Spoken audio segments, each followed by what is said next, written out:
Welcome. In front of me is a CUBOT Note 9 and today I'll show you how you can boot this phone into recovery mode. So to get started, you'll want to hold your power key and then select power off. When the phone turns off, hold power key and volume up at the same time. Now once you start holding those keys when the device is off, you'll probably need to hold it for like 20 seconds before you will see the CUBOT logo again. When you do, so I'm gonna start holding it again right now. So when you do see the CUBOT logo, when you're holding the power and volume up, let go of the power and then start holding it again. And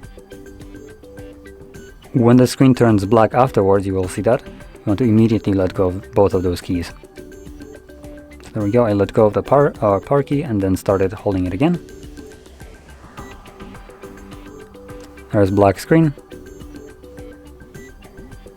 And for some reason it didn't work, which just kind of completely messed it up.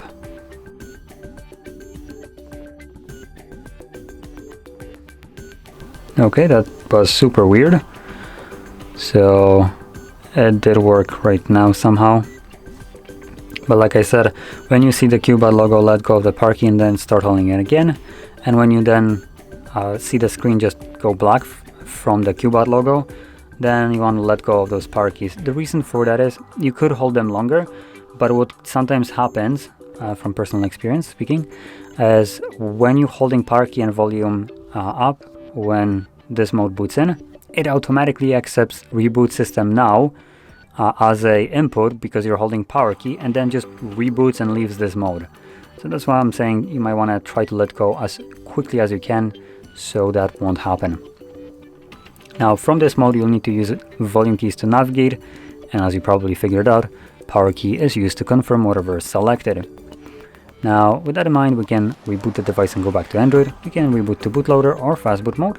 We can apply updates from ADB or SD card, wipe data, mount system, view logs, run tests, enter repair mode, or simply power off the phone.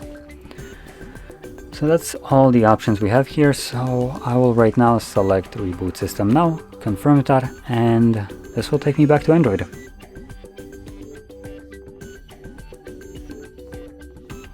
And as you can see, we are now back in Android.